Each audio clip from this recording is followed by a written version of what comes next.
కాంగ్రెస్ బీఆర్ఎస్ల మధ్య లోపాయికారి ఒప్పందం ఎంపీ అభ్యర్థుల ఎంపికలోనే బయటపడిందన్నారు బీజేపీ నేత ఎన్వీఎస్ఎస్ ప్రభాకర్.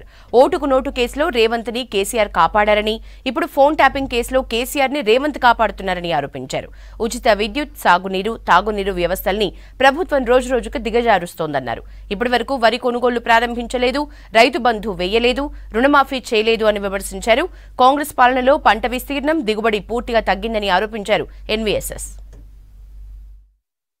ఎన్నికల సమయంలో ఏమో వరికి మద్దతు ధరకి అదనంగా 500 రూపాయలు బోనస్ ఇస్తామని చెప్పని గొప్పలు చెప్పారు. ఓట్లు దండుకోవడం కొరకు మాట్లాడారు.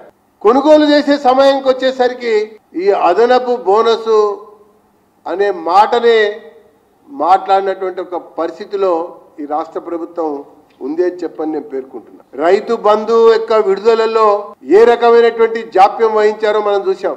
కాస్త ముందు ఇచ్చింటే ఏమయ్యేది?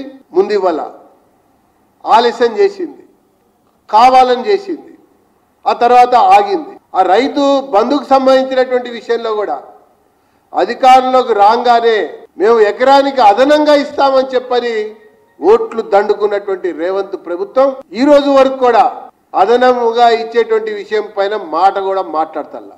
బోనస్ గురించి మాట్లాడతల్లా, అసలు సంబంధించినటువంటి విషయంలో కార్యాచరణని ప్రకటించకుండా మరి దాటేయటం కొరకు ప్రయత్నం చేస్తున్నటువంటి విషయాన్ని కూడా మనం చూసాం. కొత్తగా ఈ కార్పొరేషన్కి రుణం దక్కాలంటే ఇది బడ్జెటేతర రుణం అన్నట్టే.